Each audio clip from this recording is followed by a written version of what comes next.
සුබ දවසක් හැමෝටම මගේ රීඩින් බ්ලොග් එකේ දෙවෙනි එපිසෝඩ් එක තමයි අද කරන්න බලාපොරොත්තු වෙන්නේ. ඉතින් ගිය සතියේ මට කරන්න බැරි වුණා. ඒ නිසා පොත් හතරක් තියෙනවා මම දැනට කියවා අවසන් කරපු. ඔබට මතක ඇති පළවෙනි එපිසෝඩ් එකේදී මම කිව්වා බර්න්හාඩ් ස්ලින්ගේ The Reader ජර්මනු නවකතාවේ සිංහල පරිවර්තනයේ ගිම්හාන ගීතය මේ කෘතිය මම කියවා අවසන් කරා.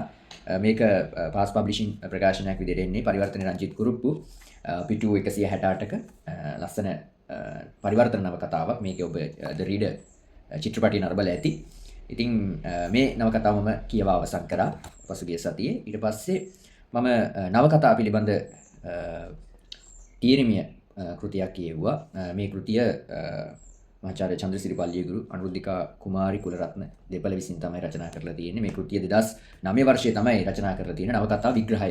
ඉතින් මේ කෘතිය තුල නවකතාවක් කියන්නේ මොකක්ද? නවකතාව පිළිබඳ මූලික වර්ගීකරණයක් අඩංගු වෙනවා. ඊට පස්සේ සිංහල නවකතාවේ ප්‍රභවය, ඊට අමතරව යථාර්ථවාදය, නූතනවාදය, පශ්චාත් නූතනවාදය වගේ න්‍යායන් පිළිබඳව කතා වෙනවා. ඊට අමතරව නවකතාවක මූලික නවකතා වර්ගීකරණයක් පිළිබඳව සඳහන් වෙන වගේම චරිත, කතා වින්‍යාස, පසුබිම, තේමාව, සංකේත, භාෂණ ආදී වශයෙන් මේ නවකතාව පිළිබඳ විග්‍රහයක් තමයි මේ කෘතිය අඩංගු වෙන්නේ. ඉතින් මේ කෘතියට පාදක වෙලා තියෙනවා විශේෂයෙන් මහාචාර්ය දිරිවිට සරච්චන්ද්‍රගේ සිංහල නවකතා ඉතිහාසය හා විචාරය, ඊට පස්සේ සරච්චන්ද්‍ර වික්‍රමසූරියගේ නවකතා විවරණය වගේ කෘතිවලට පස්සේ මේ නවකතා වල තියෙන අංග පිළිබඳව මේ නූතන උදාහරණ සහිතව තමයි මේ කෘතිය රචනා කරලා තියෙන්නේ. ඉතින් නවකතාව පිළිබඳව මූලික හැදෑරීමක් කරන කෙනෙක්ට මම හිතන්නේ මේ කෘතිය හොඳයි කියලා මම විශ්වාස කරනවා. මේක ඇස් ගොඩගේ සහ සහෝදරයෝ තමයි ප්‍රකාශයටපත් කරන්නේ 2010 අවුරුද්දේ පිටු 200කින් සමන්විත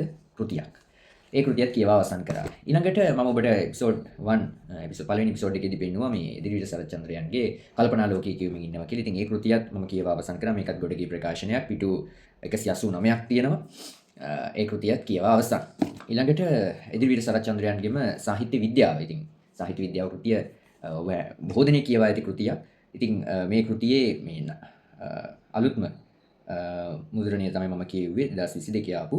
ඉතින් මේ කෘතිය තුල විශේෂයෙන් භාෂාව, ශබ්දාර්ථ විභාගය, භාෂාව හා කාව්‍ය, ධ්වනි කාව්‍ය, අර්ථ ධ්වනිය, ඊළඟට ශබ්ද ධ්වනිය, වෘත්තය, තාලය හා ලය සහ අවසාන වශයෙන් මේ විචාරය පිළිබඳව, විචාර කලාව පිළිබඳවත් මේ කෘතියේ සඳහන් වෙන තින්ට කුඩා කෘතියක් විදිහට තමයි තියෙන්නේ.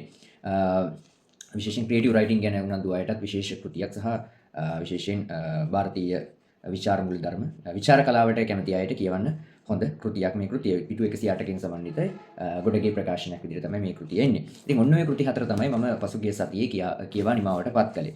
ඉතින් මම දැනට සමාන්තරව කියමින් ඉන්න පොත් කිහිපයක් තියෙනවා. අතරම පොත් හතරක් තියෙනවා. ඒ හතර මම පෙන්වන්න තමයි උත්සාහ කරන්නේ මේ වෙලාවේ. ඉතින් මම මේ වෙලාවේ කියවමින් ඉන්නවා මහාචාර්ය ලියන ගැමරකීට රචනා කරපු අමුතු කතාව. ඉතින් මේ කෘතිය දැන් වර්ෂ ගණනාවක් වෙන ප්‍රකාශයටපත් වෙලා. ඉතින් විශේෂයෙන් පශ්චාත් යථාර්ථවාදී ප්‍රබන්ධ කලාව පිළිබඳව න්‍යායාත්මකව කතා කරන කෘතියක්.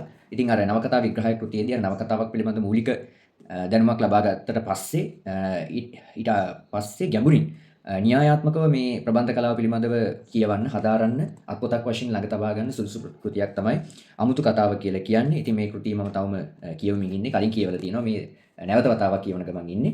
ඉතින් මේ කෘතිය සරසවි ප්‍රකාශනයක් විදිහට එන්නේ. පිටු තියෙනවා 370ක්. ඒ කෘතිය තවම කියවමින් ඉන්නේ. ඊළඟට මම කියවමින් ඉන්නේ රිචඩ් බර්න්ස්ටයින්ගේ මේක චරිතාපදානයේ නවකතාවක්. ඉතින් මේ නවකතාව A Girl Named Faithful Plum කියන නවකතාව දයාරෝ නතුකෝරළ විසින් පරිවර්තනය කළ තිනවා පියාඹන අප්සරා කියලා. ඉතින් මේ කෘතිය අතරම කතා කරන්නේ මේ චීනයේ ප්‍රසිද්ධ රංගන ශිල්පිනියකගේ චරිතාපදානමය කතාවක් තමයි. මේ සැබෑ කතාවක් තමයි මේ කෘතියට අඩංගු වෙන්නේ. ලී ෂුන් මී කියන රංගන ශිල්පිනිය. ඉතින් මේ විශේෂත්වය තමයි මේ කෘතිය අතරම රචනා කරන්නේ ඔහුගේ සැමියා තමයි මේ කෘතිය ඔහු රචනා කරන්නේ. මේ කෘතියත් මම තවම කියවමින් ඉන්නවා. ලස්සන කෘතියක්. ඒ කෘතියත් තවම කියවමින් ඉන්නේ. ඊළඟට මම කියවනවා මේ කාලයකට පස්සේ මම කියවන ලස්සන නවකතාවක් මේක. මේක රචනා කරන්නේ සුදර්ශන සමරවීර. පොතේ නම නම් තමයි පොතේ නම. මේක ටිකක් විශාල නවකතාවක්. හැබැයි නවකතාව විශාල වුණාට පිටු තියෙනවා 400 විශේෂ වංශය දෙකක් තියෙනවා. නමුත් මේක මේ තාම මේ රසවත් විදියට ලියපු නවකතාවක්. විශේෂයෙන් දැන් මම කියවන කොටසේ දැනට ඇත්තටම අපි දෙබස් කතන මුද්‍රා නාටකය කියලා අපි කතා කරනවා. නැත්නම් ඔබ දන්නවා ජහුටා කියලා කිව්වට පස්සේ. ඉතින් මේ ඒ සම්බන්ධව තියෙන කොටස තමයි මම දැන් කියවමින් ඉන්නේ. ඊළඟට මම දැක්ක මම පෙරලද්දි මේ පෙරදින විශ්වවිද්‍යාලය හා සම්බන්ධ කොටසක් තියෙනවා. තාම මම පිටු 90 ගණන් වල ඉන්නේ. 100 ගණන් වලදී පෙරදින විශ්වවිද්‍යාලය පැත්තට එනවා.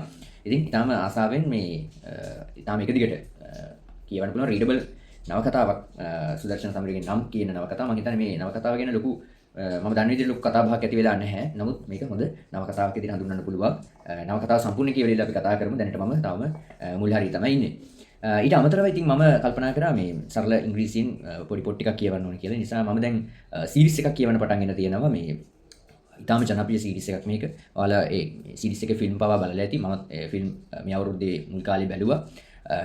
ඒ තමයි Diary of a Wimpy Kid. ඉතින් මේක ඇහුව ගමන් ඔබට මතක් වෙනවා ඇති මේකේ චිත්‍රපට මාලාව ඇනිමේෂන් තියෙනවා සහ ලයිව් ෆිල්ම් තියෙනවා. ඉතින් මම ෆිල්ම් 4ක් විතර බලලා තියෙනවා.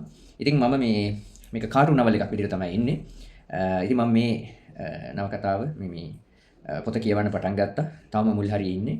ඉතින් හරිම රසවත් මේක මේ කාටුන් නවකතාවක්. මේකේ මේ සීරීස් එකේ පොත් තියෙනවා 20ක්. ඉතින් මම කල්පනා කරේ මේ ටික මේ සීරීස් එක කියවන්න. ඉතින් දැන් මේ පළවෙනි පොත තමයි මම අරගෙන තියෙන්නේ. මේකේ තියෙන අර ග්‍රේග් හාෆ්ලිගේ මේ ජර්නල් එක. මේකේ ෆිල්ම් එක තියෙනවා. මේ මම දැන් කියවන පොතේ ෆිල්ම් එකක් තියෙනවා. ඒක මම හිතන්නේ 2011 වගේ 12 වගේ කාලේ ආපු ෆිල්ම් එකක්. ඉතින් ඇත්තටම මේ පොත් ටික විතරක් නෙවෙයි. දැන් පොත් 4ක් මම පෙන්නුවා සමාන්තරව කියවනවා කියන. ඊට අමතරව මම පොත් කියව අවසන් කරපුවක් තියෙනවා. සහ කියවමින් ඉන්න පොත් කීපයකුත් තියෙනවා. ලිස්ට් එකක්ම තියෙනවා. හැබැයි ඒ පොත් මොනවද කියලා මට කියන්න අවසර නැහැ. ඉතින් ලබන මාස වෙනකම් මම ඒ ලිස්ට් එක තමයි ගොඩක් කියවන්නේ. නිසා මේ මගේ කියවන බ්ලොග් එකේ පොත් ටිකක් පහු වෙන්න පුළුවන් කියවන එක.